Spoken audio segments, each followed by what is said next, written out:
Now today we will deal with criminal trespass and its species.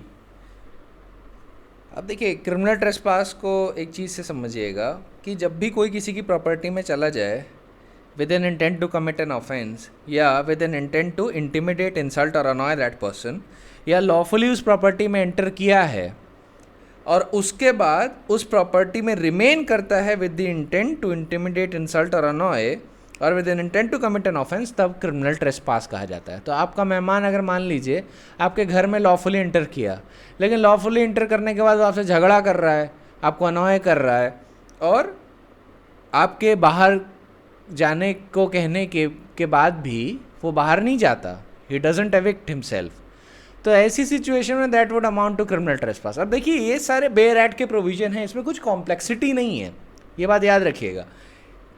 In sections में complexities नहीं है, आपको इसको बेयर एक्ट के लेवल पे डील करना है और बेयर एक्ट के लेवल पे समझना है।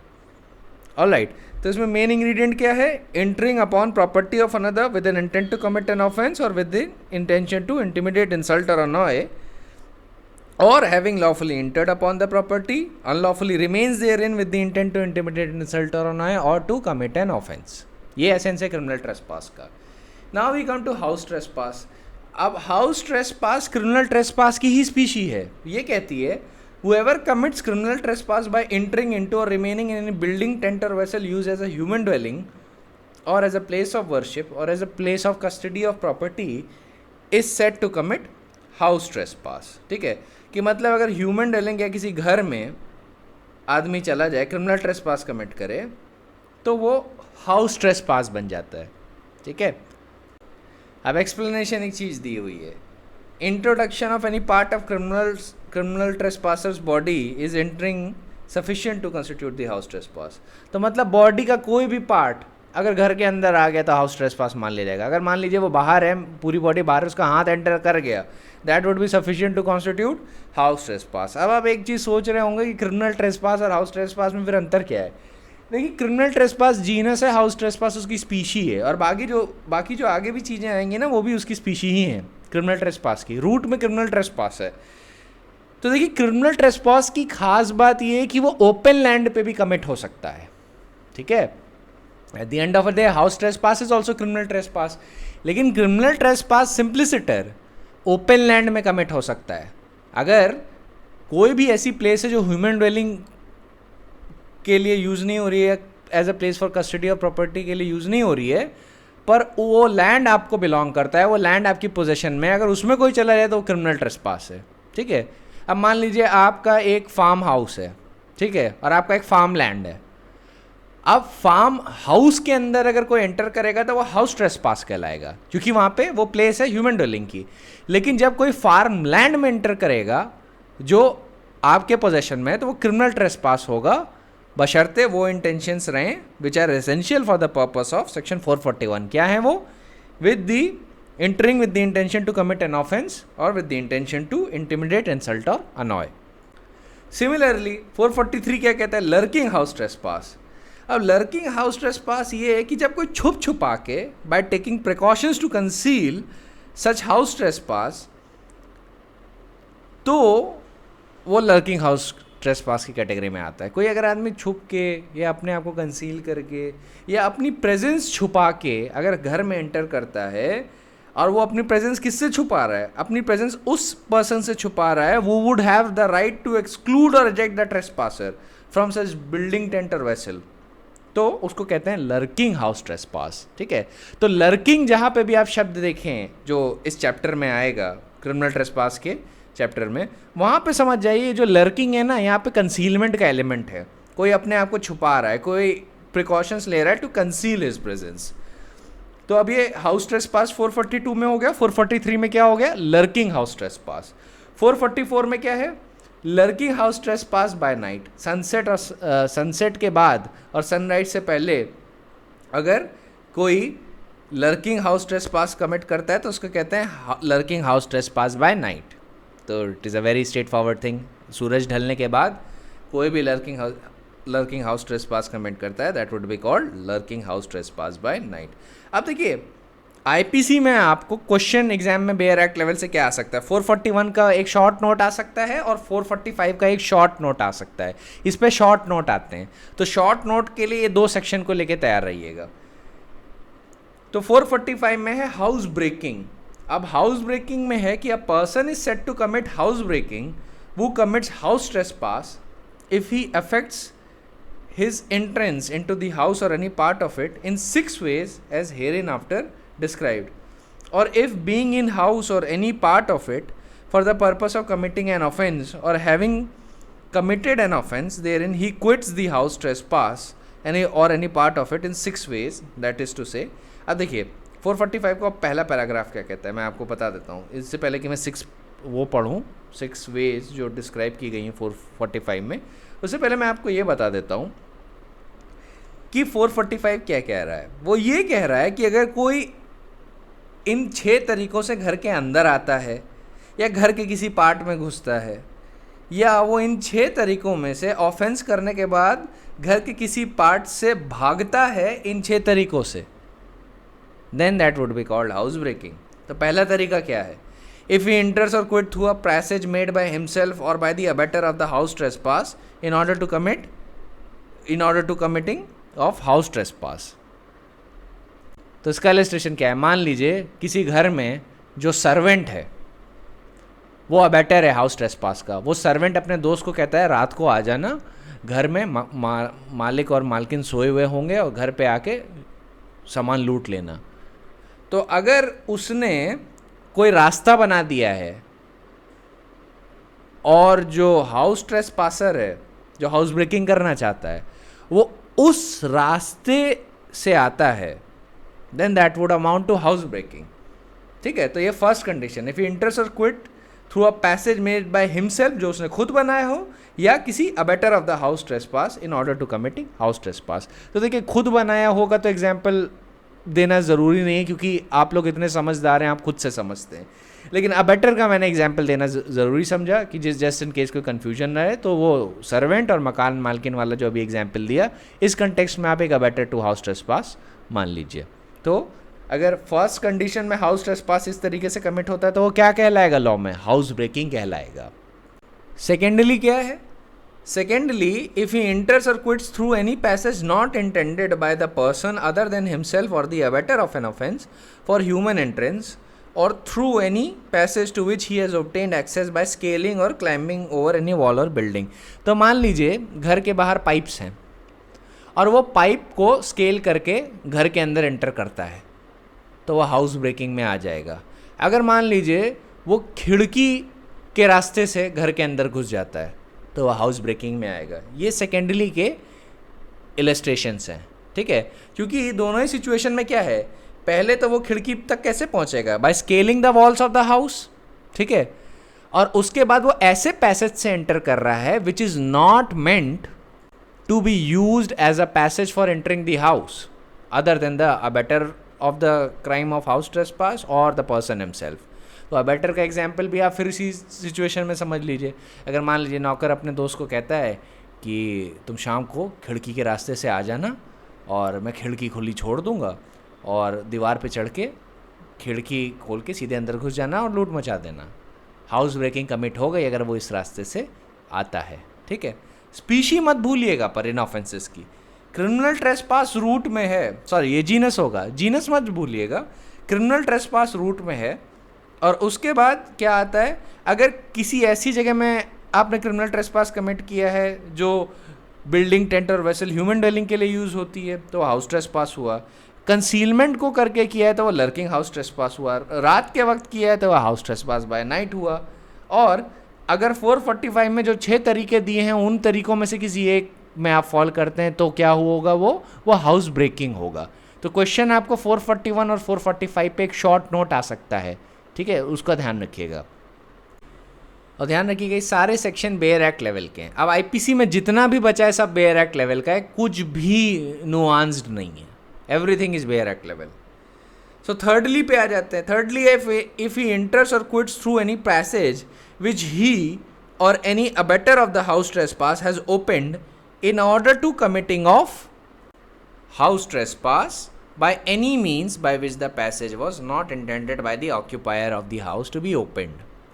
अब थर्डली में भी आपको एक इलस्ट्रेशन देता हूँ, वही नौकर वाला, नौकर को ही हम बेटर मान के चलते हैं, ठीक है। तो लेट अस सपोज ज़्यादातर रात को जब ओनर ऑफ द हाउस होता है तो वो नौकर को कह देता है कि दरवाज़ा लॉक करके रखो, ताला लगवा देता है वहाँ पे।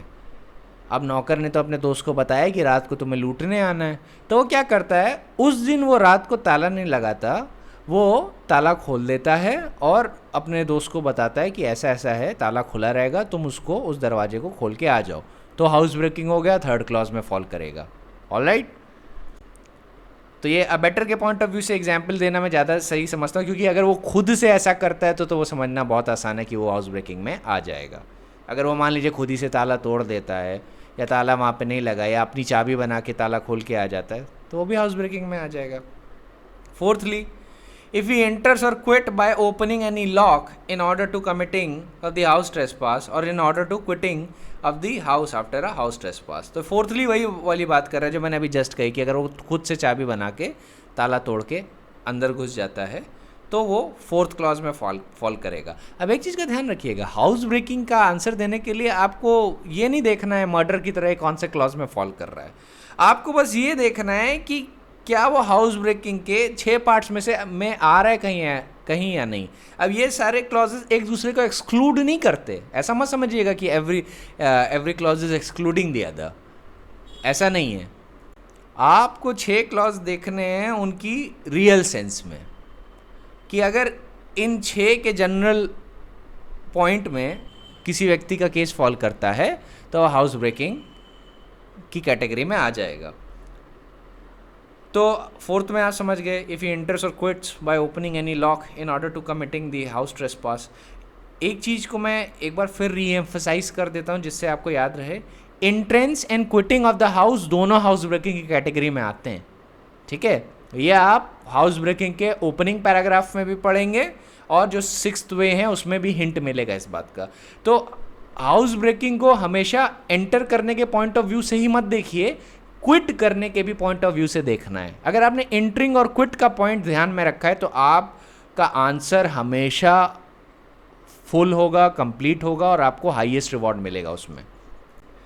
Then we come to fifthly, if he affects his entrance or departure by using criminal force, committing an assault or threatening any person with an assault। तो assault force क्या होती है अब आपको पता हो चुका है। अगर वो criminal force यूज़ करेगा, hurt यूज़ करेगा या उसके aggravated form यूज़ करेगा तब भी वो house breaking की कैटेगरी में आएगा।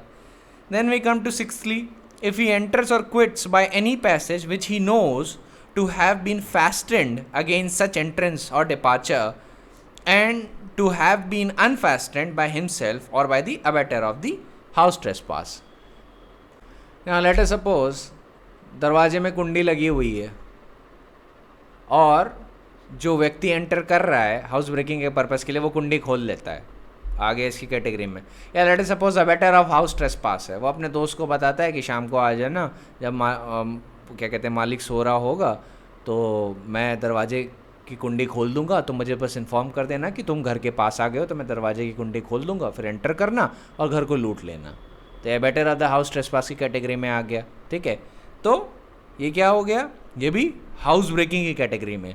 ध्यान रखिएगा, house breaking is just house trespass where entrance और quitting the house is committed in these 6 ways that has been prescribed। Alright, then we come to the explanation. Any outhouse or building occupied with a house and between which and such house there is an immediate internal communication is a part of the house within the meaning of this section। तो out house आप समझते होंगे, अगर मान लीजिए एक घर में लेट सपोज 2 बिल्डिंग है, एक मेन बिल्डिंग है और कई लोगों में आपने देखा होगा कि गार्डन के पास एक छोटा सा वो लोग एक और बिल्डिंग रखते हैं जिसको वो आउट हाउस कहते हैं। तो एक चीज़ का ध्यान रखिएगा, अगर उसमें भी हाउस ब्रेकिंग कमिट की गई, हाउस ट्रेसपास कमिट किया गया तो वो भी इसकी कैटेगरी में आएगा, ठीक। अब इलस्ट्रेशन देख लीजिए, A commits house trespass by making a hole through the wall of Z's house and putting his hand through the aperture, this is house breaking. अब देखिए अपर्चर का जो एंशिएंट मतलब यूज़ होता है वो है एक ओपनिंग होल या गैप। लेकिन मॉडर्न डेफिनेशन में अपर्चर कैमरे के सेंस में बोला जाता है। यहाँ पे अब ये जो आईपीसी है 1800s को बिलोंग करती है, तो यहाँ पे अपर्चर शब्द एंशिएंट वे में यूज़ हुआ है। इसका मतलब होता है कोई होल या गैप, ठीक है। Then we come to illustration B. A commits house trespass by creeping into a ship at porthole between decks. This is housebreaking. Illustration C. A commits house trespass by entering Z's house through a window. This is housebreaking. Illustration D. A commits house trespass by entering Z's house through a door, having opened a door which was fastened. This is housebreaking. Illustration E. A commits house trespass by entering Z's house through a door, having lifted a latch by putting a wire through the hole. In the door. This is housebreaking. Illustration F. A finds the key of Z's house door, which Z has lost, and commits house trespass by entering Z's house. Having opened the door with that key, this is housebreaking. Illustration G. Z is standing in his doorway. A forces a passage by knocking Z down and commits house trespass by entering into the house. This is housebreaking. Illustration H. Z, the doorkeeper of Y, is standing in Y's doorway. A commits house trespass by entering the house, having deterred Z from opposing him by threatening to beat him. This is housebreaking. Then we come to section 446. अब ये बताता है housebreaking by night क्या है। Housebreaking by night फिर आप समझते हैं सनसेट के बाद अगर कोई हाउस ब्रेकिंग कमिट करता है then that would be house breaking by night. सूरज ढलने के बाद that would amount to house breaking by night. अब 447 से अब आपके पेनल सेक्शन शुरू होते हैं। अब ये देखिए यहाँ तक तो डेफिनेशन थी, अब यहाँ पे पेनल सेक्शन शुरू होंगे। 447 बताता है पनिशमेंट फॉर क्रिमिनल ट्रेसपास। तो 441 के बगल में 447 लिख लीजिए, जिससे आपको ये आइडिया हो जाए कि 441 का पनिशमेंट 447 में डिस्क्राइब्ड है। तो पनिशमेंट फॉर क्रिमिनल ट्रेसपास क्या है? imprisonment which may extend to 3 months with fine or which may extend to 500 rupees or both। ठीक है, तो 500 रुपये फाइन, 3 महीने की सजा या दोनों। ठीक है, that is the option available to the court. Then we come to section 448 punishment for house trespass. अब ये 442 का पनिशमेंट है। ठीक है, 442 में ऑफेंस डिफाइंड है और 448 में उसका पनिशमेंट दिया हुआ है। तो ये आप 442 के राइट नेक्स्ट टू लिख लीजिए, जिसे याद करने में आसानी हो। अब यहीं पे जो सज़ा है हाउस ट्रेसपास की वो 1 साल बन गई है और विथ फाइन विच में एक्सटेंड टू 1000 रुपीज़ और बोथ। हमेशा ध्यान रखिए, जब मैं मैक्सिमम इस सेंस में बोलता हूँ विच में एक्सटेंड टू 1 ईयर। अभी वो एब्सोल्यूट सेंस नहीं है, ऐसा नहीं होता कि जज 1 ही साल देगा। जज के पास डिस्कशन है, चाहे वो 1 दिन दे, 2 दिन दे, डिपेंडिंग ऑन हिम, चाहे वो 1 साल दे। Then we come to section 449 house trespass in order to commit offence punishable with death. अब ये हाउस ट्रेसपास की एक स्पीशी है। ठीक है, अब ये हाउस ब्रेकिंग पे नहीं आया, ध्यान रखिएगा। अब ये हाउस ट्रेसपास पे ही सीमित है। तो ये कहता है whoever commits house trespass in order to commit any offense which is punishable with death or imprisonment for life. Whoever commits house trespass in order to committing any offense punishable with death shall be punished with imprisonment for life or with rigorous imprisonment for a term not exceeding 10 years and shall also be liable to fine. तो अगर कोई किसी के घर पे house trespass commit करता है with the intention to murder, ठीक है, तो जो पनिशमेंट है that would be imprisonment for life or with rigorous imprisonment for a term which may extend to 10 years and a person shall also be liable to fine. इसको कौन try करेगा? इसको court of session try करता है, ये बात ध्यान रखिएगा। अब 450 बताता है house trespass in order to commit offence punishable with imprisonment for life. अब ये उसका सेंटेंस ये बताता है सेक्शन 450 कि वो पर्सन जो हाउस ट्रेसपास कमिट करता है with in intention to commit an offence which is punishable with life imprisonment maximum, तो उसको पनिश किया जा सकता है for a description of a term which में extend to 10 years and also fine. Then we come to section 451 that is house trespass in order to commit offence punishable with imprisonment. ठीक है, अब यहाँ पे ना डेथ का sentence है ना इम्प्रिजनमेंट फॉर लाइफ का सेंटेंस है। यहाँ पे है कि 451 में आदमी कौन सा ऑफेंस कमिट करने आ रहा है, जो offence is punishable with imprisonment.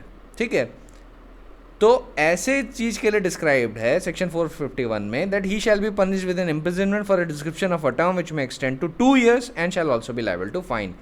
And if the offense intended to be committed is theft, then the imprisonment may be extended to 7 years. Alright, तो 451 ये ने डिस्क्राइब कर रहा है कि कौन से ऑफेंस है या मैक्सिमम किससे पनिशेबल है. 451 एक तरीके से रेसिडुअल क्लॉज है. रेसिडुअल क्लॉज ये है कि जो चीज़ 449 और 450 में कवर नहीं हो रही है वो उसके लिए 451 है. ऑलराइट, अगर कोई पर्सन ऐसा ऑफेंस कमिट करने आता है which is punishable with death और हाउस ट्रेसपास कमिट करता है in order to accomplish his goal, तो 449 में पनिश होगा. अगर वो कोई ऐसा ऑफेंस कमिट करने आता है और उसके पर्पस में हाउस ट्रेसपास कमिट करता है which is punishable with life imprisonment, तो 450 लगेगा. 451 इज अ रेसिडुअल क्लॉज कि जो 449 और 450 में नहीं फॉल करेगा वो 451 में. लेट सपोज कोई भी और ऑफेंस कमिट करने जाए. Alright, then we come to section 452. अच्छा, 451 के बारे में एक चीज़ का ध्यान रखिएगा कि जो सेकंड पार्ट है ना इसका, कि जो थेफ्ट के लिए उसमें 7 साल है, उसका ध्यान रखिएगा, उसको मार्क कर लीजिए जिससे याद करने में आसानी हो. Then we come to section 452, house trespass after preparation for hurt, assault और रॉन्गफुल रिस्ट्रेंट. तो अगर प्रिपेयर करके गया है दैट ही में कॉज हर्ट, असॉल्ट और रॉन्गफुल रिस्ट्रेंट, उसकी प्रिपरेशन करके गया है. यहाँ पे प्रिपरेशन की वर्ड है, ठीक है. प्रिपरेशन शब्द का ध्यान रखिएगा कि प्रिपरेशन अगर करने गया है तो ऐसे में he shall be punish with imprisonment for a description of a term which में extend to 7 years and shall also be liable to fine. यहाँ पे 7 साल का पनिशमेंट है. तो आपको ये चीज़ समझ में आ जानी चाहिए कि अभी तक आपने जितने भी सेक्शन पढ़े हैं 448 से लेके 452 तक, ये किस चीज़ की बात कर रहे हैं? ये किसके एग्रेवेटेड फॉर्म्स हैं? ये हाउस ट्रेसपास के एग्रेवेटेड फॉर्म्स हैं. तो 442 के बगल में बस याद रखने के पर्पज से आप लिख लीजिएगा कि इसके पनिशमेंट, हाउस ट्रेसपास का डायरेक्ट पनिशमेंट तो 448 में है और इसके एग्रेवेटेड फॉर्म 449 से 452 तक है, क्योंकि अब आगे चल के अब लर्किंग हाउस ट्रेसपास की बात होगी. तो सेक्शन 453 पे आते हैं. वो बताते हैं punishment for lurking house trespass और हाउस ब्रेकिंग. अच्छा, अब 453 में दोनों कवर्ड हैं, लर्किंग हाउस ट्रेसपास और हाउस ब्रेकिंग. तो ये कहता है whoever commits lurking house trespass or house breaking shall be punished with imprisonment for either description of a term which may extend to 2 years and shall also be liable to fine. तो 445, section 445 जहाँ पे house breaking defined है और section 443 lurking house trespass, दोनों का punishment सिंप्लिसिटर 453 में है. Then we come to section 454, lurking house trespass or house breaking in order to commit offense punishable with imprisonment. Alright, तो ये कहता है कि whoever commits lurking house trespass or house breaking in order to commit an offense punishable with imprisonment, तो उसमें sentence कितना होगा? Part 1 में है imprisonment for 3 years and shall also be liable to fine. And if the offense intended to be committed is theft, the term of imprisonment may be extended to 10 years. ठीक है, second part का ध्यान रखिएगा 445 में. अब यहाँ पे lurking house trespass है और हाउस ब्रेकिंग है which is even more aggravated form of house trespass. तभी देखिए सेंटेंस यहाँ पे कितना बढ़ गया है. ठीक है, इन चीज़ों का ध्यान रखिएगा. अभी अब आप यहाँ पे 453 से हाउस ट्रेसपास के ऑफेंसेस से नहीं डील कर रहे, अब लर्किंग हाउस ट्रेसपास और हाउस ब्रेकिंग के एग्रेवेटेड फॉर्म से डील कर रहे हैं. ठीक है, then we come to section 455, lurking house trespass or house breaking after preparation for hurt, assault or wrongful restraint. तो इसमें कितना सेंटेंस जाएगा? इसमें जा सकता है which may extend to 10 years and shall also be liable to fine. ठीक है, अब हम नेक्स्ट स्टेज पे जाते हैं. अब 456 पढ़ना है. 456 से आपका कौन से ऑफेंसेस शुरू हो रहे हैं? लर्किंग हाउस ट्रेसपास और हाउस ब्रेकिंग बाय नाइट. अभी तक बाय नाइट वाले ऑफेंसेस का पनिशमेंट नहीं आया था. अभी तक आप लर्किंग हाउस ट्रेसपास और हाउस ब्रेकिंग सिंप्लिसिटर पढ़ लेते और उसके एग्रेवेटेड फॉर्म पढ़ लेते. अब आप उसका इवन मोर एग्रेवेटेड फॉर्म पे जा रहे हैं, that is lurking house trespass और हाउस ब्रेकिंग बाय नाइट. तो यहाँ पे जो 444 और 445 में जो डेफिनेशंस हैं उनको कंबाइंड करके अब उनके पनिशमेंट की बात हो रही है. ठीक है, अभी तक आपने इससे पहले 453 से लेके 455 तक कौन से ऑफेंस की बात हो रही थी? तब तक आपके 442 और 443 और 445 को मिक्स करके बात हो रही थी। अब बात हो रही है 456 से 443, 444 और 445 को मिक्स करके। अब यहाँ पे lurking house trespass by night है, ऑलराइट। अब यहाँ पे lurking house trespass by night है। 453, 454 और 455 में lurking house trespass by night नहीं है, ठीक है, ये बात का ध्यान रखिएगा। तो 456 से लेके आपका 458 तक वो ऑफेंसेस बताता है कि जहाँ पे लर्किंग हाउस ट्रेसपास और house breaking by night commit की गई है और उसके एग्रेवेटेड फॉर्म्स और स्पेसिफिक सेंटेंसेस क्या होंगे। तो 456 में punishment for lurking house trespass और हाउस ब्रेकिंग बाय नाइट, इसका क्या पनिशमेंट है? Punishment for idle description of a term which may extend to 3 years and shall also be liable to fine. Then section 457, lurking house trespass or house breaking by night in order to commit offence punishable with imprisonment. इसमें कितना sentence है? तो सिंप्लिसिटर में जो first para है वो कहता है कि whoever commits lurking house trespass by night or commits house breaking by night in order to committing any offence punishable with imprisonment shall be punished with imprisonment for idle description of a term which may extend to 5 years and shall also be liable to fine. And if the offences intended to be committed is theft, the term of imprisonment may be extended to 14 years. ठीक है, तो आपने second para में theft के cases को लेके 14 साल की सजा है 457 में। यही चीज़ लर्किंग हाउस ट्रेसपास और हाउस ब्रेकिंग के केस में सेक्शन 454 में थेफ्ट की सज़ा थी मैक्सिमम विच में एक्सटेंड टू 10 ईयर्स। और आप थोड़ा और पीछे जाएं तो आपने ऐसा ही मिलता जुलता सेक्शन देखा होगा 451, उसमें जो सेकेंड पार्ट था उसमें house trespass in order to commit offence punishable with imprisonment में उसके सेकेंड पार्ट में जो थेफ्ट का सेंटेंस था वो मैक्सिमम था 7 ईयर्स। तो आप देख रहे हैं कि जैसे ऑफेंस एग्रेवेट होता जा रहा है, जैसे चीज़ें ऐड ऑन होती जा रही हैं, वैसे ही सेंटेंस भी बढ़ता जा रहा है। Then we come to section 458, lurking house trespass और house breaking by night after preparation for hurt, assault और रॉन्गफुल रिस्ट्रेंट। तो इसमें कितना सेंटेंस जा सकता है? तो इसमें सेंटेंस जा सकता है विच में extend to 14 years and shall also be liable to fine. 14 साल तक की सजा हो सकती है maximum. Now we come to section 459, ये कहता है grievous hurt caused while committing lurking house trespass और हाउस ब्रेकिंग। ये 459 बताता है कि अगर कोई व्यक्ति ग्रीवियस हर्ट किसी पे कॉज करता है while he is committing lurking house trespass और हाउस ब्रेकिंग बाय नाइट की बात नहीं कर रहा, चाहे वो लर्किंग हाउस ट्रेसपास हो या हाउस ब्रेकिंग हो, तो वहाँ पे पनिशमेंट कितना जा सकता है? Imprisonment for life or imprisonment for a description of a term which may extend to 10 years and shall also be liable to fine. And it is triable by whom? Court of session. Then we come to section 460, that is all persons jointly concerned in lurking house trespass or house breaking by night punishable where death or grievous hurt is caused by one of them. अब ये vicarious liability का principle है, like section 34 and 149, ये भी section है कि सारे persons को वो liable करता है। ऑलराइट, तो इसको वैसे ही समझ लीजिए विकेरियस लायबिलिटी का सेक्शन है and understand it that it is akin to section 34 and 149 कि act of one will be considered as act of all. Then इसमें पनिशमेंट देख लीजिए, इसमें पनिशमेंट कितना जा सकता है कि अगर if at the time of committing lurking house trespass by night और house breaking by night any person guilty of such offence shall voluntarily cause or attempt to cause death or grievous hurt to any person, then every person jointly concerned in committing such lurking house trespass by night or house breaking by night shall be punished with imprisonment for life or in imprisonment for a description of a term which may extend to 10 years. Alright, अब देखिए section 459 और 460 पता है क्या, ये किन चीज़ों की बात करते हैं कि अब लर्किंग हाउस ट्रेसपास और हाउस ब्रेकिंग कमिट होने के बाद ना ये ऑफेंसेस हुए हैं या इन ऑफेंस को करने की कोशिश की गई है, ऑलराइट, तो ये उसको पेनलाइज कर रहे हैं। जबकि 458, 457, 456 और जो बाकी के सेक्शंस थे वो सिर्फ इंटेंशन या प्रिपरेशन की बात कर रहे थे।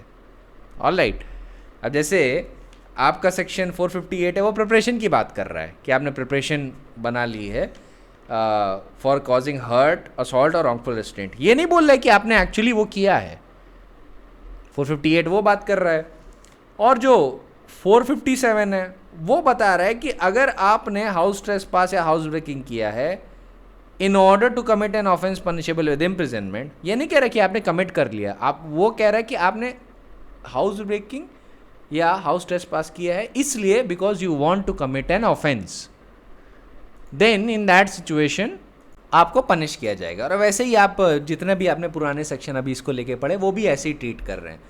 लेकिन 459 और 460 क्या कह रहे हैं कि यहाँ पे ग्रीवियस हर्ट कॉज हुई है। 459 वो कहता है, ठीक है, कि whoever causes or attempts to cause death or grievous hurt उसको ऐसे पनिश किया जाएगा, imprisonment for life और description which may extend to 10 years। 460 क्या कहता है, विकेरियस लाइबिलिटी का प्रिंसिपल बना देता है, कहता है act of one will be considered act of all.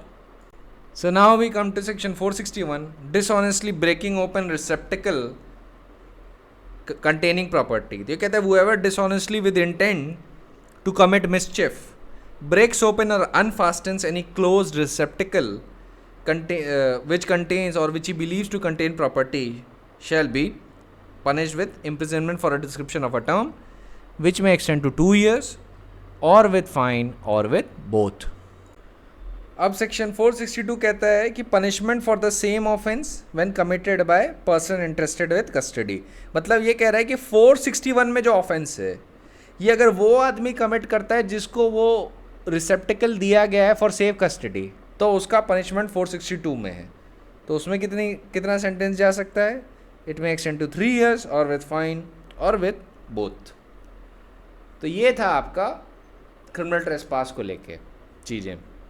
मेरे थेफ्ट के नोट्स पढ़िएगा, उसमें बिल्डिंग और हाउस टेंट को जितना भी मैंने एलैबोरेट किया है उसी सेंस में आपको बिल्डिंग टेंट और बिल्डिंग और vessel building and place for custody of property ये सारी चीज़ें समझनी है, ठीक है।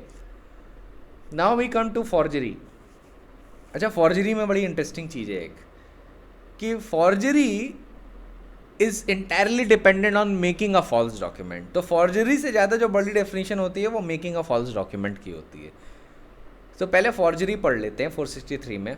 तो फॉर्जरी के लिए क्या ज़रूरी है, whoever makes any false document or false electronic record or part of a document or electronic record with intent to cause damage or injury।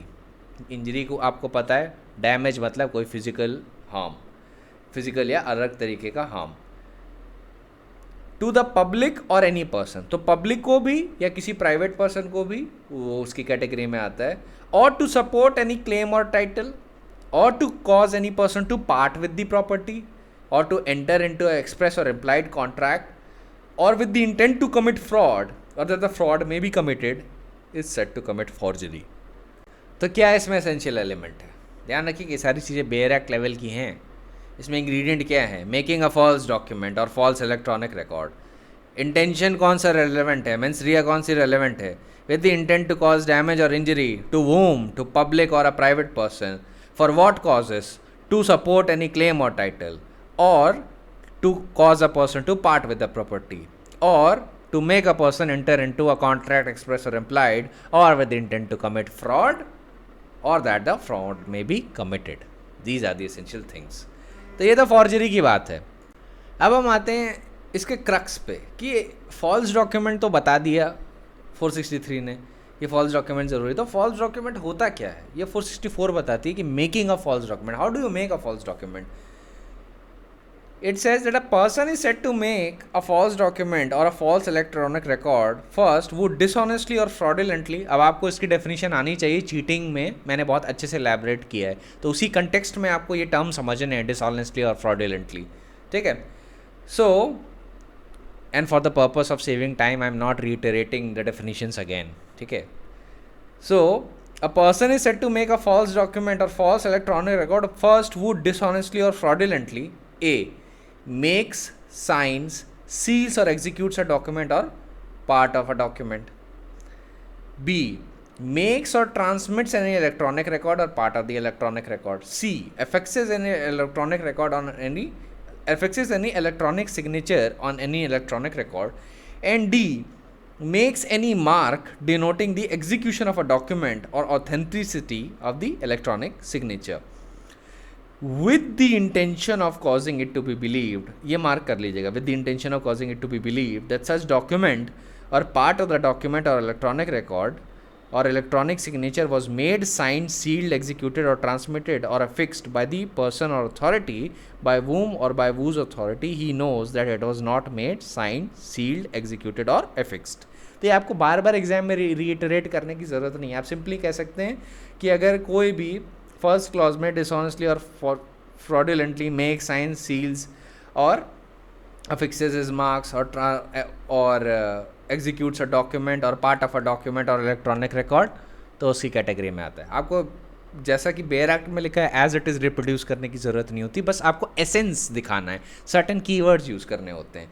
इसमें सबसे इंपॉर्टेंट कीवर्ड है डिसऑनेस्टली एंड फ्रॉडुलेंटली, सबसे इंपॉर्टेंट है. उसके बाद ये make, sign, seals, execute, affixing a mark etcetera और executing a document और पार्ट ऑफ द डॉक्यूमेंट और इलेक्ट्रॉनिक रिकॉर्ड साथ में ऐड कर दीजिएगा. और फिर उसमें इलेक्ट्रॉनिक सिग्नेचर का भी पार्ट ऐड कर दीजिएगा. और फिर मेन यहाँ पे लिखिए with the intention of causing it to be believe that the document, part of the document और इलेक्ट्रॉनिक रिकॉर्ड और electronic signature was made, signed, sealed, executed, transmitted और fixed by the authority of a person by whom or by whose authority he knows was not made, signed and sealed, executed or affixed. ठीक है, ध्यान रखिएगा आपको as it is ये reproduce करने की ज़रूरत नहीं है, आपको सिर्फ कीवर्ड्स का ध्यान रखना है. और बाय द वे इस पे ज़्यादा सवाल भी नहीं आता. ठीक है, आपको बस ये अवेयर होना है. प्रीलिम्स में ज़्यादातर क्वेश्चन आ जाता है मेकिंग अ फॉल्स डॉक्यूमेंट कहाँ डिफाइंड है, उसको लेकर आपके अवेयर रहना है. अब सेकेंडली पे आ जाते हैं. सेकेंडली कह रहा है who without lawful authority dishonestly and fraudulently, फिर से वो वर्ड रिपीट हुआ, by cancellation or otherwise alters a document or electronic record in any material part thereof after it has been made, executed, affixed with electronic signature either by himself or by any other person, whether such person be living or dead at the time of such alteration. तो अगर will को किसी ने alter कर दिया तो आदमी मर चुका है, तो मरने के बाद अगर किया सेकेंड क्लॉज में वो मेकिंग अ फॉल्स डॉक्यूमेंट में आ जाएगा.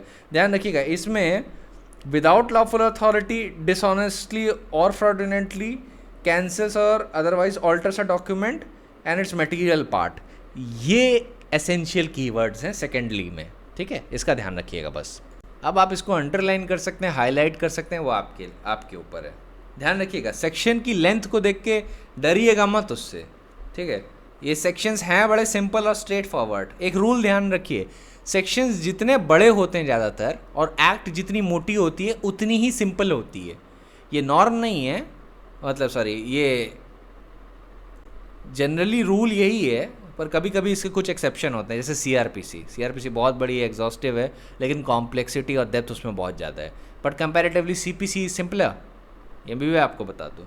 तो वैसे ही आईपीसी का ये जो सेक्शन है ना 463, 464, ये बड़े सिंपल हैं, बस ये लेंथ में बहुत बड़े हैं. इलस्ट्रेशन भी बहुत सारे दिए गए हैं, अभी हम सब पढ़ेंगे. तो हम अब आ जाते हैं थर्डली पे. ठीक है, who dishonestly or fraudulently causes any person to sign, seal, execute or alter a document or an electronic record or to affix his electronic signature on any electronic record knowing that such a person by the reason of unsoundness of mind or by intoxication, mark करिए इन words को, cannot, or that person by the reason of deception practiced upon him, mark करिए the word deception, does not know the contents of the document or electronic record or the nature of alteration. अब ये बहुत important है. Most popular form में आप देखते हैं thirdly बहुत यूज़ करते हैं लोग. अब मान लीजिए कोई आदमी नशे में धुत है, उससे सेल डीड साइन करवा लें आप उसकी प्रॉपर्टी को लेके, हैं, क्योंकि उसको, और आप उसको बोलें कि सेल डीड नहीं है यार, ये तो मॉर्गेज डीड है. ऐसे में आपने सिग्नेचर ले लिया उसका, और वो इतना डीप नशे में कि वो डॉक्यूमेंट को समझ ही नहीं पा रहा है और उसने साइन कर दिया. ऐसे में क्या हो गया, you have made a false document. ठीक है, इस चीज़ का ध्यान रखिएगा. अब इलस्ट्रेशन पे आते हैं। अब जो इलस्ट्रेशन है ना, मैंने आपको ध्यान दिया होगा कि मैंने इस पर कोई ज़्यादा चीज़ पे इलस्ट्रेशन नहीं दिया, क्योंकि इलस्ट्रेशन आईपीसी ने इस पर बड़े एग्जॉस्टिवली दिए हुए हैं, बहुत एग्जॉस्टिवली दिए हुए हैं। तो आईपीसी के इलस्ट्रेशन से आपको ये चीज़ें क्लियर हो जाएंगी। अब इलस्ट्रेशन दिया हुआ है, A has a letter of credit upon B for ₹10,000 written by G. A in order to defraud B adds a cipher to 10,000 and makes the sum 1 lakh, intending that it may be believed by B that Z so wrote the letter, then A has committed forgery. उसने एक zero लगा दिया, 10,000 को 1 लाख बना दिया, क्या हो गया, ये फॉर्जरी हो गया। Then we come to illustration B. A, without Z's authority, affixes Z's seal to a document purporting to be a conveyance of an estate from Z to A, with the intention of selling the estate to B, and thereby obtaining from B the purchase money. क्या हुआ यहाँ पे? A has committed forgery. अच्छा, यहाँ पे forgery क्यों बोला जा रहा है? क्योंकि forgery के लिए making a false document is necessary. तो when you make a false document with the intent to cause damage or injury, or to support any claim or title, or cause any person to part with the property or enter into a contract express or implied, or to commit fraud, then that would amount to forgery. तभी illustration में forgery की बात की गई है। और forgery की root में क्या होता है? making a false document. So we come to illustration C. A picks up a check on a banker signed by B, payable to bearer but without any sum having been inserted in the check. A fraudulently fills up the check by inserting the sum of 10,000 rupees. A has committed forgery. कोई sum नहीं enter था, 10,000 रुपये enter कर दिया, forgery हो गया. Then we come to illustration D. A leaves with B, his agent, a check on a banker signed by A without inserting the sum payable, and authorizes B to fill up the check by inserting a sum not exceeding 10,000 rupees for the purpose of making certain payments. B fraudulently fills up the check by inserting the sum of 20,000 rupees. B has committed forgery. क्यों? उसने material alteration यहाँ पे किया है। As an agent, जो उसके principal ने उसे अथॉरिटी दी थी वो अप टू 10,000 रुपीज़ थी, तो अगर वो 10,000 रुपये के अंदर रहता तो वो फॉर्जरी ना कहलाती। लेकिन चूंकि उसने 10,000 को एक्सीड कर दिया with fraudulent intention, 20,000 sum insert किया चेक में, that would amount to what? That would amount to forgery. Then we come to illustration E. A draws a bill of exchange on himself in the name of B without B's authority, intending to discount it as a genuine bill with a banker and intending to take up the bill on its maturity. Here, as A draws the bill with the intent to deceive the banker by leading him to suppose that he had the security of B and thereby discounts the bill, A is guilty of forgery. Then we come to illustration F. Z's will contains these words: I direct that all my remaining property be equally divided between A, B and C. A dishonestly scratches out B's name, intending that it may be believed that whole was left to himself and C. A has committed forgery. तो omission, उसने क्या scratch out कर दिया एक का नाम, हो गया forgery यहाँ पे भी, क्योंकि ये material alteration हो गया. Then we come to illustration G. A endorses a government promissory note and makes it payable to Z or his order by writing on the bill the words pay to Z or his order, and signing the endorsement. B dishonestly erases the word pay to Z or his order and thereby converts the special endorsement into a blank endorsement. B has committed forgery. Now we come to illustration H. इसको mark कर लीजिएगा, इस illustration को, H को. A sells and conveys an estate to Z. A afterwards, in order to defraud Z of his estate, executes a conveyance of the same estate to B, dated 6 months earlier than the date of conveyance to Z, intending it to be believed that he has conveyed the estate to B before he conveyed it to Z. A has committed forgery. इसको मैंने mark करने को इसलिए कहा क्योंकि prelims में ये illustration अक्सर आता है, तो ध्यान रखिएगा, इस पर आंसर आएगा कि ये क्या है, फॉर्जरी है या नहीं। आपको प्रीलिम्स में फॉर्जरी पे टिक करना है, ठीक है। Then we come to illustration I. Z dictates his will to A. A intentionally writes down a different legatee from the legatee named by Z and by representing to Z that he has prepared the will according to the instructions of Z and thereby induces Z to sign the will. A has committed forgery. ध्यान रखिएगा, मैंने आपको एक illustration mark करने को दे दिया, इसका मतलब ये नहीं कि बाकी इलस्ट्रेशन प्रीलिम्स में नहीं आ सकते, वो आ सकते हैं, लेकिन H सबसे पॉपुलर है, इसलिए मैंने बोला. Then we come to illustration J. A writes a letter and signs it with B's name without B's authority, certifying that A is a man of good character and in distressed circumstances from unforeseen misfortune, intending by means of such letter to obtain alms from Z and other persons. Here, A made a false document in order to induce Z to part with property. A has committed forgery. ये मेरे साथ एक बार हुआ था. There was this person जो एक बार दरवाजे पे आया, वो प्रिटेंड ऐसा कर रहा था, वो बोल नहीं सकता, तो उसने मुझे एक डॉक्यूमेंट दिखाया. उस डॉक्यूमेंट में ये जो चीज़ें मेंशन है ना, वो सारी चीज़ें मेंशन थी कि वो अच्छे कैरेक्टर का आदमी है and due to act of God उसकी फैमिली में कई लोग मर गए, अब उसकी एक सिस्टर है जिसकी उसको शादी करानी है, सो ही नीड्स एम्स. तो जब उस वक्त मैं बहुत छोटा था, आई वॉज़ वेरी यंग, तो मैंने उसमें पैसे दिए थे. जब मैं बड़ा हुआ, लॉ पढ़ा और मैंने ये इलस्ट्रेशन पढ़ा, तो मुझे पूरे उस इंसिडेंट्स की याद आई. That is I am sharing it with you. So we come to illustration K. A without B's authority writes a letter and signs it in B's name, certifying to A's character, intending thereby to obtain employment under Z. A has committed forgery inasmuch as he intended to deceive Z by a false certificate and thereby to induce Z to enter into an express or implied contract for service. एक चीज़ का ध्यान रखिएगा, जो आप देखते होंगे false caste certificate, false character certificate, ये सारे फॉर्जरी में आएंगे अगर somebody has made them. ठीक है, कास्ट सर्टिफिकेट भी इसमें आएगा और आपके जितने भी फॉल्स डिग्रीज एसेट्रा एसेट्रा, ये जो सारी चीज़ें हैं ये भी उसमें आएंगे. अगर इंटेंशन टू डिसीव के बेसिस पे किसी को डिसीव कर लिया तो चीटिंग में चला जाएगा. तभी आप अक्सर देखेंगे कि चीटिंग के ऑफेंसेस के साथ फॉर्जरी भी शामिल होता है. ठीक.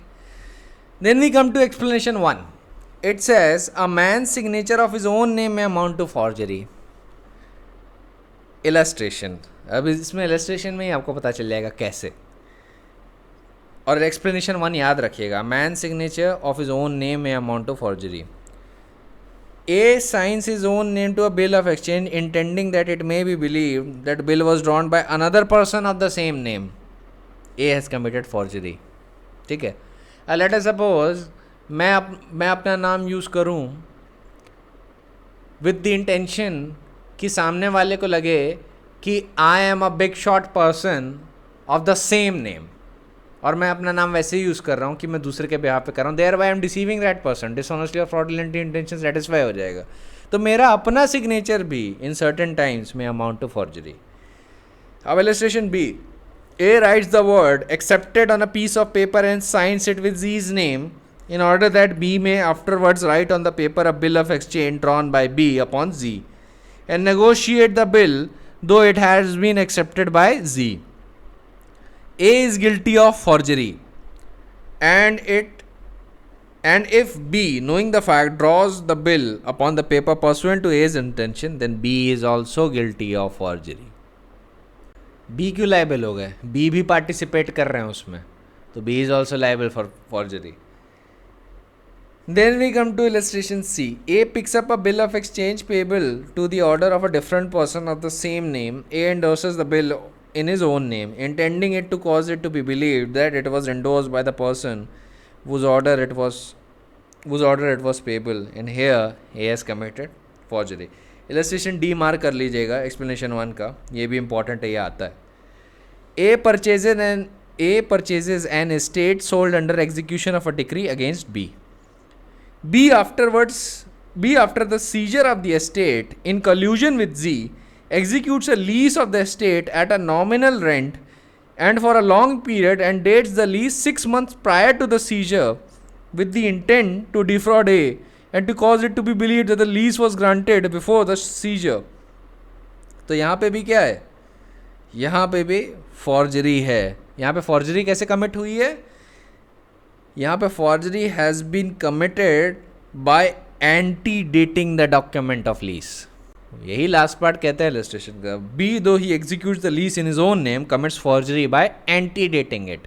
एंटी डेटिंग समझते हैं कि मान लीजिए कॉन्ट्रैक्ट मेरे और आपके बीच आज साइन हुआ है, और मैं बता दूं ये आज नहीं साइन हुआ है, ये 6 महीने पहले साइन हुआ है, तो that would amount to ante dating the contract. और उसमें मैं अगर डेट ऑल्टर कर देता हूँ कि 6 महीने पहले की, then that would amount to ante dating. Post dating क्या होता है, अगर मैं 6 महीने आगे की बात करूँ, ठीक है। तो ante dating is always related to the past act, and your post dating is always related to the future act. Post dating में फ्यूचर डेट हमेशा होती है और एंटी डेटिंग में पास्ट डेट होती है। Then we come to illustration E. A trader in anticipation of insolvency lodges effects with B for A's benefit, and with the intent to defraud his creditors in order to give a color of a transaction, writes a promissory note binding himself to pay a sum for the value received, and antedates the note, intending that it may be believed to have been made before. A was on the point of insolvency. A has committed forgery under the first head of the definition. अब हम आ जाते हैं explanation 2 पे। The making of a false document in the name of a fictitious person, fictional person मान लीजिए उसको कि वो इमेजिनरी पर्सन है। So making a false document in the name of a fictitious person, intending it to be believe that a document was signed by a real person, और in the name of a deceased person, मतलब वो person जो मर चुका है, intending it to be believe that a document was made by the person in his lifetime, it may amount to forgery. अब illustration: A draws a bill of exchange upon a fictitious person and fraudulently accepts the bill in the name of such fictitious person with the intent to negotiate it. A has committed forgery. Explanation 3.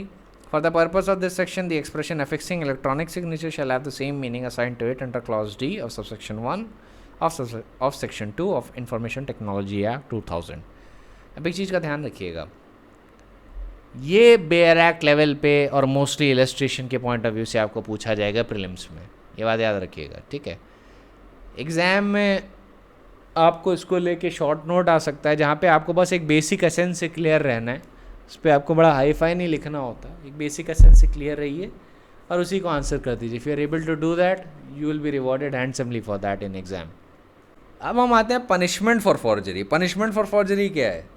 It may extend to 2 years और fine और with both. Then we come to forgery of the record of court और public register etcetera. जब भी आप किसी भी act में etcetera पढ़े ना, तो सेक्शन पूरा पढ़िए जिससे आपको पता चले और क्या क्या है इसमें। whoever forges a document or an electronic record purporting to be a record or proceeding in a court of justice, register of birth, baptism, marriage, burial, or to be made by a public servant in his official capacity or an authority to institute or defend a suit or to make a proceeding therein or to confess judgment or power of attorney shall be punished with imprisonment for a description of a term which may extend to 7 years and shall also be liable to fine.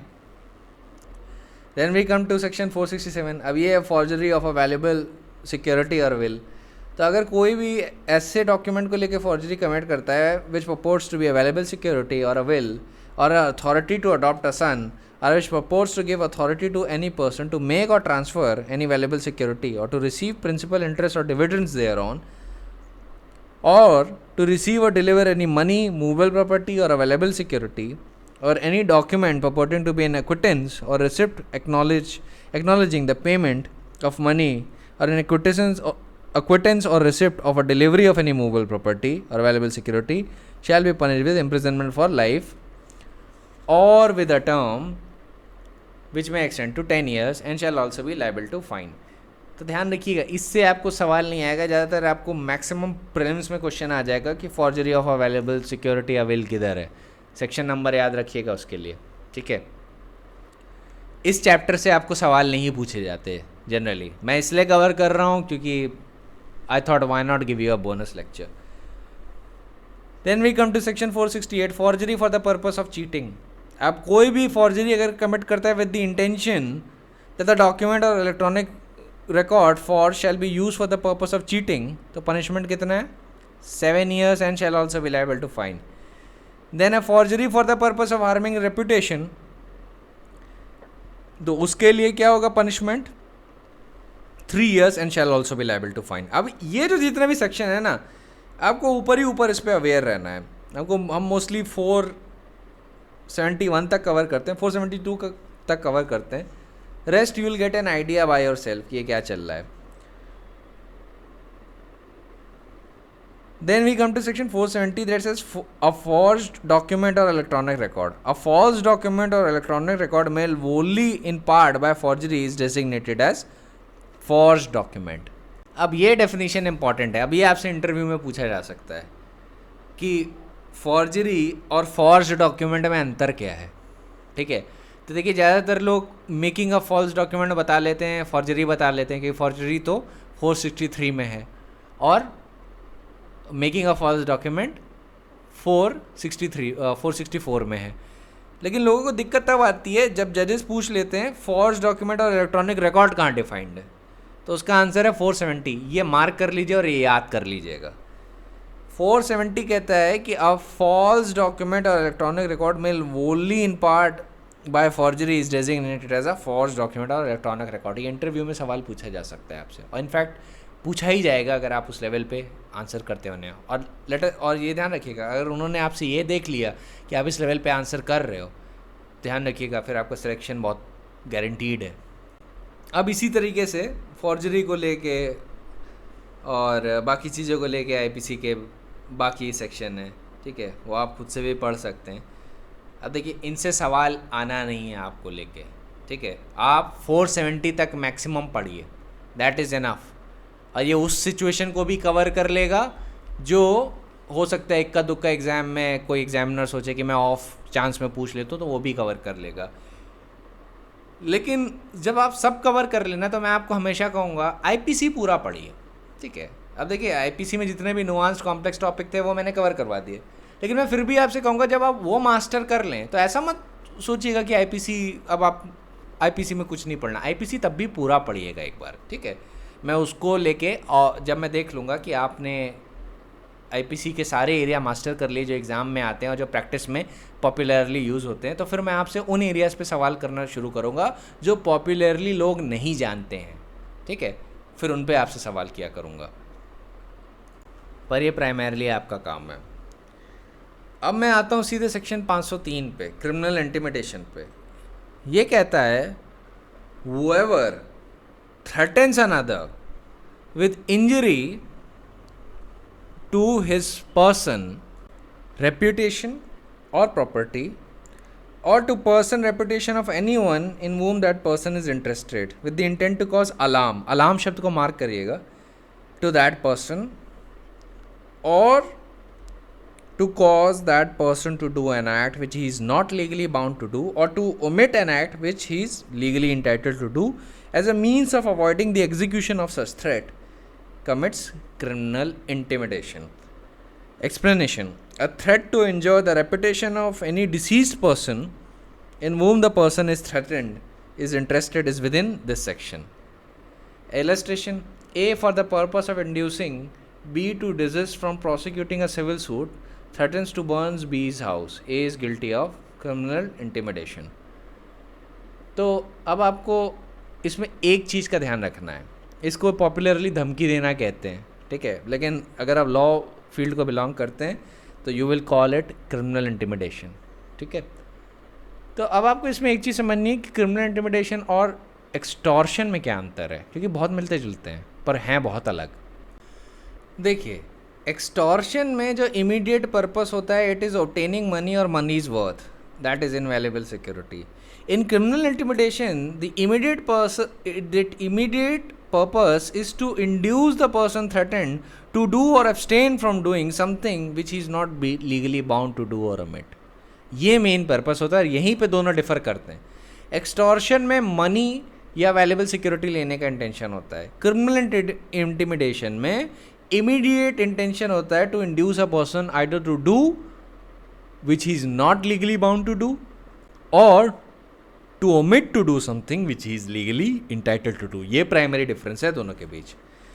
और इसमें gist of the offence क्या है criminal intimidation में? Gist of the offence is that the effect which the threat is intended to have upon the mind of the person threatened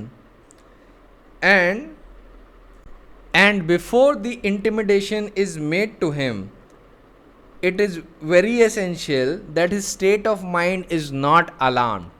So यहाँ पे main चीज़ क्या है? यहाँ पे main gist of the offences कि जो threat के इफेक्ट की वजह से अलार्म दिमाग में बज रहा है, ठीक है, यहाँ पे होता है ना कि whoever threatens another with injury to his person, reputation or property with the intent to cause alarm to that person, तो उसी सेंस में अलार्म की बात कर रहा हूँ, वो जिस्ट ऑफ द ऑफेंस है।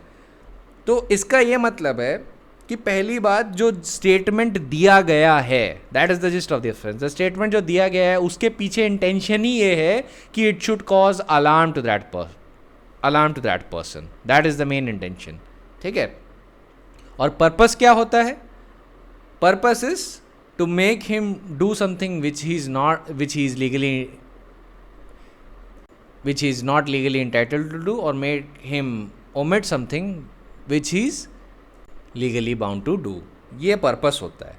इंटेंशन क्या होता है? इंटेंशन उन स्टेटमेंट से होता है to cause alarm to that person. Threat किस चीज़ की होती है? Threat is of injury to his person, reputation और प्रॉपर्टी। ठीक है, तो यहाँ पे जिस्ट ऑफ द ऑफेंस क्या है? that the effect of the threat is intended to cause alarm to the mind of the person, that is the gist of the offense। अब इसमें एक और चीज़ का ध्यान रखना है आपको, ये भी मत समझ लीजिएगा कि मियर वर्ड्स अगर किसी ने बोल दिया और उसके चक्कर में व्यक्ति डर गया तो वो उसकी कैटेगरी में आ जाएगा क्रिमिनल इंटिमिडेशन। नहीं, वो जो वर्ड्स हैं ना, जो बोले गए, जो स्टेटमेंट दिया गया है, उनके पीछे ये इंटेंशन होना चाहिए कि these words were spoken with the intention to cause alarm in the mind of the recipient।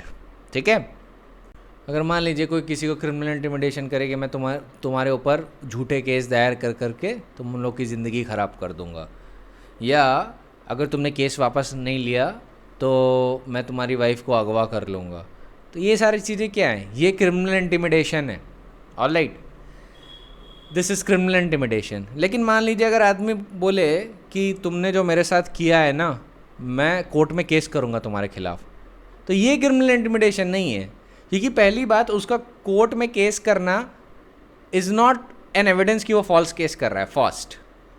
दूसरा, ये जो वर्ड्स हैं जो उसने बोले हैं, it is not intended to be a criminal intimidation because here the accused person would be exercising his legal right.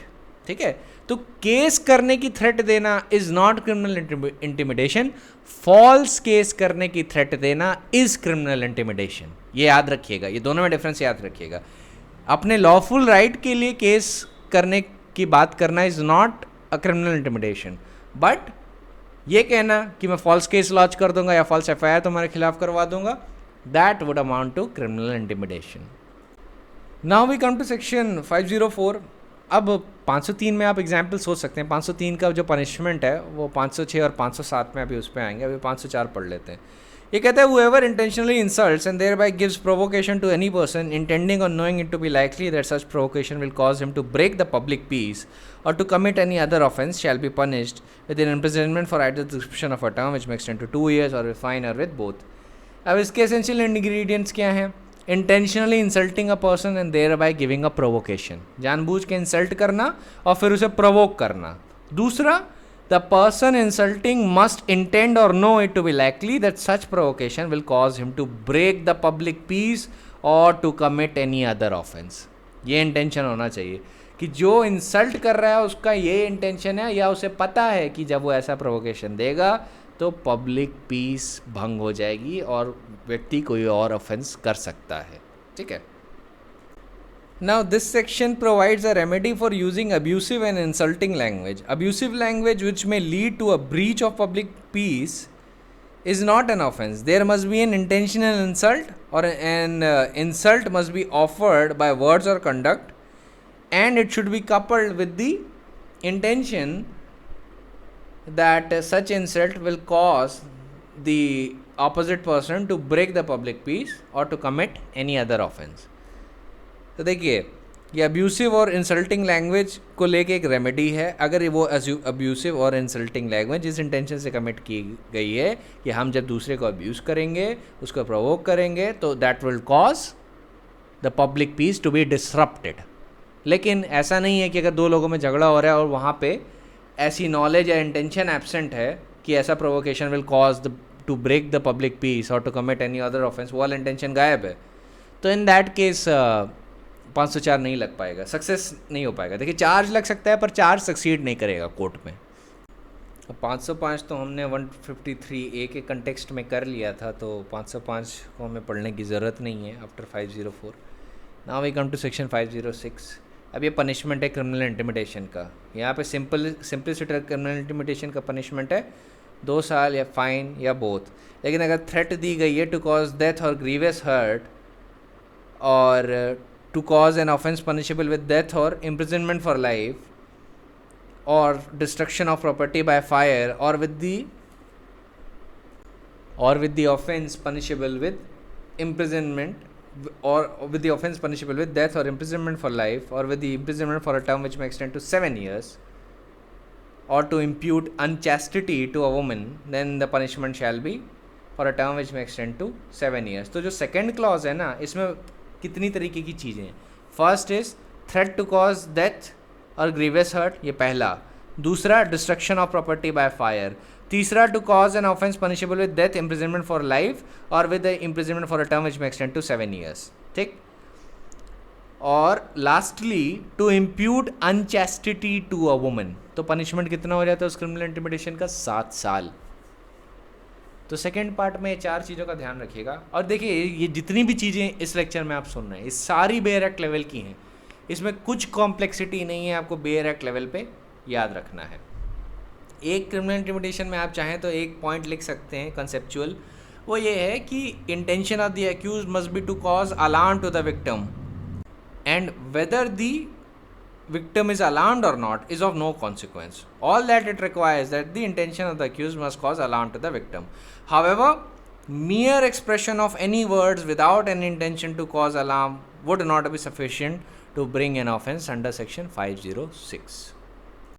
अब एक चीज़ का ध्यान रखिएगा, 506 में जो पार्ट 1 है वो नॉन कॉग्निजेबल है, ठीक है, वो नॉन कॉग्निजेबल ऑफेंस है। और 506 का part 2 is also non cognizable. तो ये जो 506 का पार्ट 1 और पार्ट 2 है, दोनों नॉन कॉग्निजेबल ऑफेंस है। इस बात को लेके थोड़ा अवेयर रहिएगा, ठीक है। अब आई डोंट थिंक आपसे पूछा जाएगा, लेकिन अगर आप इस बात को लेके अवेयर होकर लिख देते हैं ना, तो ये एक एडवांस कंसेप्ट है और एक एडवांस लेवल ऑफ अवेयरनेस है। For that you would be appreciated. Now we come to section 507, criminal intimidation by an anonymous communication. तो अगर कोई भी क्रिमिनल इंटिमिडेशन करता है विद एन एनोनिमस कम्युनिकेशन और having taken precautions to conceal the name और abode of the person from whom the threat comes shall be punished with imprisonment for either the description of a term which may extend to 2 years in addition to the punishment provided by the last preceding section. All right, हो गया। Now we come to section 508, ये है divine displeasure वाला। Divine displeasure में क्या होता है कि whoever voluntarily causes or attempts to cause any person to do anything which that person is not legally bound to do or to omit anything which he is legally entitled to do by inducing or attempting to induce that person to believe that he or any person in whom he is interested will become or will be rendered by some act of the offender an object of divine displeasure if he does not do the thing which is the object of the offender to cause him to do, or if he does not do the thing which is the object of the offender to cause him to omit, shall be punished with imprisonment for a description of a term which may extend to 1 year or fine or with both। इससे कौन सा सवाल आता है? इससे ये सवाल आता है डिवाइन डिस्प्लेजर कहाँ पर है और क्या है। ज़्यादा से ज़्यादा ये आ सकता है, ये मीन्स में नहीं आता, ये सब प्रीलिम्स में ज़्यादातर आता है। तो इलस्ट्रेशन क्या है? इलस्ट्रेशन ये है, ए सिट्स एट अ धरना eight जीज door with the intention of causing it to be believed that by so sitting he renders Z an object of divine displeasure. A has committed the offense defined in this section. Illustration B. A threatens Z that unless Z performs certain act, A will kill one of A's own children under such circumstances that killing would be believed to render Z an object of divine displeasure. A has committed an offense under this section. ये illustration ध्यान में रखिएगा, कभी कभी 5-6 सालों में एक बार divine displeasure से प्रीलिम्स में एक क्वेश्चन आ जाता है। 509 हम लोग कर चुके हैं ऑफेंसेस अगेंस्ट द वुमेन के कंटेक्स्ट में। अब लास्टली आते हैं 5010, क्योंकि 511 भी हम लोग पहले कर चुके थे अटेम्प्ट में जब जनरल प्रिंसिपल्स कर रहे थे। तो 510 में misconduct in public by drunken person whoever in a state of intoxication appears in any public place और in any place which is a trespass in him to enter and there conducts himself in such a manner as to cause annoyance to any person shall be punished with simple imprisonment for a term which may extend to 24 hours or with fine which may extend to 10 rupees or with both. ये भी एक non cognizable offence है, ये बात याद रखिएगा, ठीक है. So that is it. ये आपका हो गया मेजॉरिटी में. IPC is done. Now all you need to do is revise all the previous topics of IPC, and we will start with a new subject now. All right, so that is it.